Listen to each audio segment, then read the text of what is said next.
Assalamualaikum warahmatullahi wabarakatuh. Alhamdulillah. Nahmaduhu subhanahu wa ta'ala hamdan. Yuwafi ni'amahu wa yukafi'u mazidah. Ya Rabbana lakal hamdu kama yanbaghi li jalali wajhika wa azimi sultanik. Subhanaka la nuhsi thana'an alayka anta kama athnayta ala nafsik. Walakal hamdu walakal syukru ala dhalika. Allahumma salli wa sallim ala habibina sayyidina Muhammadin wa ala alihi wa ashabihi wa tabi'ina lahum bi ihsanin ila yaumiddin. Allahumma ya Rabbana inna nas'aluka fahma ulama'ikal amilin wa ilhama awliya'ikas salihin. A'inna ya Rabbana ala dhikrik wa syukrik wa husni ibadatik. Urzuqna ya Rabbana tabata qabla al-maut wa syahadata 'inda al-maut wal jannata ba'da al-maut. Amma ba'd. Yang sangat kami cintai, kami muliakan para perindu ridho Allah, para pecinta baginda Nabi Muhammad sallallahu alaihi wasallam. Alhamdulillah, puji syukur kepada Allah yang Maha Kasih, Maha Pemurah. Tak henti-henti, terus-menerus, senantiasa mencurahkan, melimpahkan karunia dan rahmatnya kepada kita, yang kita tidak akan mampu untuk menghitung-hitungnya. Baik nikmat yang pernah kita minta atau nikmat yang tidak pernah kita minta. Baik nikmat yang kita sadari atau tidak kita sadari. Segala puji bagi Allah. Kita saat ini di majelis penjabaran hikmah. Kita sudah masuki hikmah yang ke-127. Bunyinya adalah, jika engkau menganggap kebahagiaan adalah di saat engkau mendapatkan segalanya. Jika engkau menganggap kebahagiaan adalah di saat engkau mendapatkan segalanya, maka engkau tidak akan pernah menemukan kebahagiaan dalam segala hal.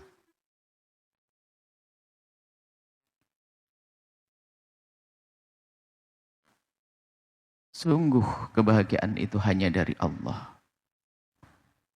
Akan tapi kita bisa mengolah hati kita untuk bisa mensyukuri karunia. Sehingga begitu mudah kita menyadari kalau nikmat itu nikmat. Maka di saat itulah ada kebahagiaan.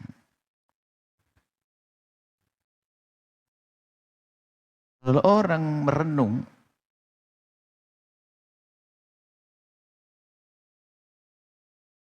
dengan renungan yang dalam, menjelajah kepada dirinya sendiri, anggota tubuhnya, semua adalah nikmat. Hanya karena kita jarang merenung, maka kita tidak menganggap itu nikmat. Di saat itu dicabut, kita akan kesusahan. Seolah-olah bukan nikmat. Di saat kita mau bekerja, di saat kita mau ngapain, tiba-tiba ngantuk. Seolah kita tidak senang dengan yang namanya ngantuk. Ternyata kantuk itu adalah nikmat besar, muqaddimah, lelap, nyenyak dalam tidur. Kalau orang tidak pernah mengantuk, susah tidur. Dan tidak bisa tidur karena macam-macam. Ada yang kakinya sakit, ada tangannya sakit, ada itunya sakit. Menjadi susah tidur. Hingga hilang ngantuk. Di saat kita lapar dan dahaga, ternyata itu muqaddimah. Segar dan leganya air yang Allah berikan kepada kita. Dan lezatnya minum makanan yang Allah berikan kepada kita. Belum lagi kepada apa yang Allah berikan kepada kita di sekitar kita. Teramat banyak. Untuk kita jadikan pengukuh atau sebab kita menjadi semakin bersyukur kepada Allah. Dan di saat kita pandai bersyukur, itulah kebahagiaan. Karena yang menjadi masalah adalah orang merasa tidak diberi oleh Allah sesuatu. Itu problem besar dalam dirinya. Maka Ada di sana orang qanaah, mensyukuri apa yang Allah karuniakan. Dia tidak pernah gelisah, tidak pernah sedih, karena dia selalu bersyukur dengan apa yang Allah berikan kepadanya. Sehingga dikatakan, kata Imam Syafi'i, kalau orang punya qalbun qanu', orang yang punya hati yang menerima karunia, mudah mensyukuri, dia akan berbahagia dengan karunia tersebut. Fa anta wa malikud dunya sawa. Engkau dengan penguasa semesta, penguasa raja dunia ini, pemilik dunia adalah sama. Tapi sebaliknya, jika orang menjadikan kebahagiaan adalah di saat harus mendapatkan segalanya, dia tidak akan bahagia. Bahkan yang ada adalah haus. Terus dia tidak akan puas. Rakus dan rakus dan rakus dan rakus. Digambarkan oleh baginda Nabi. Seperti orang yang di saat diberi satu lembah emas tapi tidak pandai bersyukur, dia merindukan lembah yang kedua. Di saat dikasih lembah yang kedua, dia minta lembah emas yang ketiga.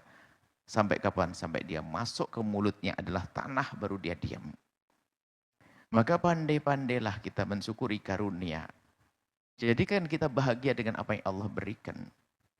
Siapa yang mengatakan sepeda engkol itu adalah siksa? Bagi orang yang tidak mensyukurinya, karena dia tamak dengan mobil tetangga. Padahal kalau dia melihat suasananya, itulah karunia sesungguhnya. Bagi orang yang belum punya kendaraan sepeda engkol itu, ternyata sepeda engkol adalah impian untuk bisa membelinya. Atau zamannya saja. Dahulu orang punya sepeda engkol sudah luar biasa. Akan tapi sekarang karena kita kurang menghargai nikmat, sehingga sesuatu tersebut menjadi tidak berharga, sehingga karena tidak berharga tidak membuat kita senang. Maka ayo, jadikanlah kebahagiaan kita dalam setiap titik. Setiap hal yang Allah karuniakan kita berbahagia. Karena itu nikmat dari Allah. Lihat siapa memberi karunia. Lihat siapa yang memberi karunia. Jangan lihat bentuk karunianya. Kita ini punya standar. Berpikir sehat. Mohon maaf ini. Suatu kali ada konser besar. Apakah di di Jakarta sanalah konser besar. Ini cara berpikir bagaimana? Mohon maaf, ada artisnya mengambil salah satu baju dalamnya, tidak tahu bagian mana, dilempar, direbut. Dan itu dianggap sebagai sesuatu yang istimewa ini. Dan senangnya luar biasa. Ini standarnya apa itu? Standarnya nggak jelas. Kekaguman yang salah. Tapi yang kekaguman kita benar, lihat. Hanya kepada Allah Jalla Jalaluh, lihat. Maka kita akan mudah menghargai, mengagungkan karunia Allah. Kepada makhluk Allah saja. Begitu cintanya kita pada seorang yang sangat kita hormati misalnya. Pewarisnya baginda Nabi, Nabi kekasih Allah. Nabi kekasih Allah, ada pewaris Nabi, para ulama atau siapapun. Dia memberikan selembar kain namanya sapu tangan. Anda bisa beli di pasar dan banyak. Mungkin sapu tangan Anda lebih mahal. Akan tapi di saat Anda mendapatkan dari orang yang Anda cintai, ada di hati Anda, itu menjadi suatu berharga. Maka pandai-pandai memandang siapa yang memberi itu penting. Itu karunia dari Allah Subhanahu wa taala. Sehingga bahagia kita tuh banyak. Maka pastikan kita akan bahagia dengan setiap karunia Allah. Kita akan senang dengan karunia Allah. Dengan pandai mensyukurinya. Di saat kita sudah tidak mampu, tidak pandai mensyukurinya, lihat. Seolah-olah dia tidak mendapatkan apa-apa. Di antara manusia pun dia menjengkelkan bagi Anda. Orang nggak pernah terima kasih, bagaimana tanggapan Anda? Kepada orang yang tidak pernah berterima kasih. Anda beri sesuatu tidak pernah berterima kasih.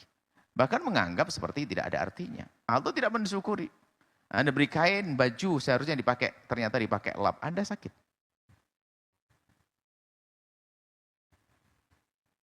Anda beri kacamata atau beri jam, seharusnya dipakai untuk perhiasan di tangannya.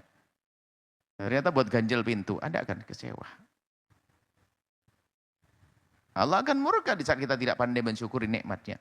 Dan orang yang tidak bisa mensyukuri karunia, maka dia akan terus gersang, tamak.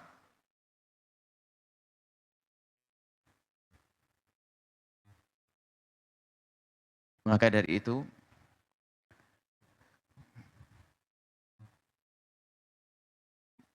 Mengajari anak untuk faham tentang terima kasih itu penting. Karena anaknya orang kaya barangkali. Anaknya orang kaya. Dia sering dibelikan ibu abahnya dengan bermacam-macam sesuatu yang berharga. Maka di saat dia mendapatkan hadiah dari orang lain, dia tidak bisa menghargai karena dianggap nilainya rendah. Sehingga akhlaknya pun tidak baik. Ya sudah, setelah dikasih langsung ditaruh di mana saja.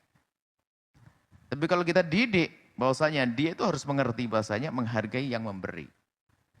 Maka dalam dunia dakwah pun selalu kita ingatkan, tolong jangan remehkan orang yang datang ke tempat mulia biarpun datang membawa barang rongsok. Sebetulnya yang dikirim adalah bukan barangnya, tapi yang dihantarkan adalah hatinya. Seikat kangkung yang diberikan ke tempat mulia adalah bukan ikatan kangkung, tapi dia telah mengikat hatinya ke tempat mulia. Maka kalau Anda orang yang cerdas melihat itu semuanya, maka Anda mudah. Oh, Ustadz senyumnya hanya orang yang donatur, yang waya, yang nyumbang banyak. Giliran nyumbang kecil meremehkan. Dia tidak kenal Allah yang sesungguhnya. Sehingga menganggap kebahagiaan ini adalah, kesenangan adalah di saat sesuatu didapatkan semuanya. Tidak. Akan tapi semua yang diberikan oleh Allah harus bisa menjadikan sebab kita senang. Berarti kita sudah kenal Allah subhanahu wa ta'ala. Alangkah banyaknya kesenangan kita setelah itu. Alangkah banyaknya.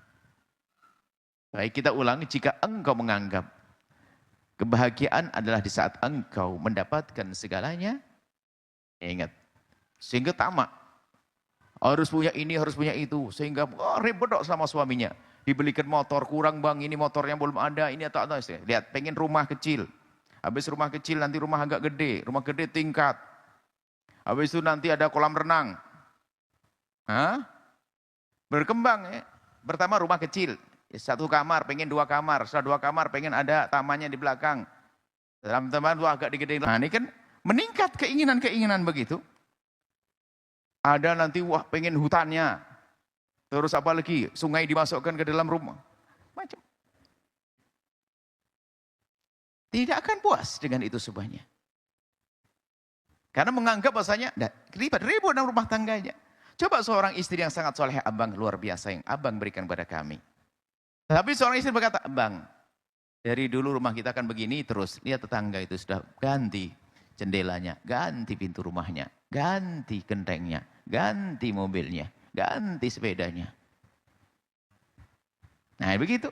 Karena dia tidak bisa menyadari bahwasanya yang Allah berikan itu nikmat. Sehingga dia merasa kurang terus.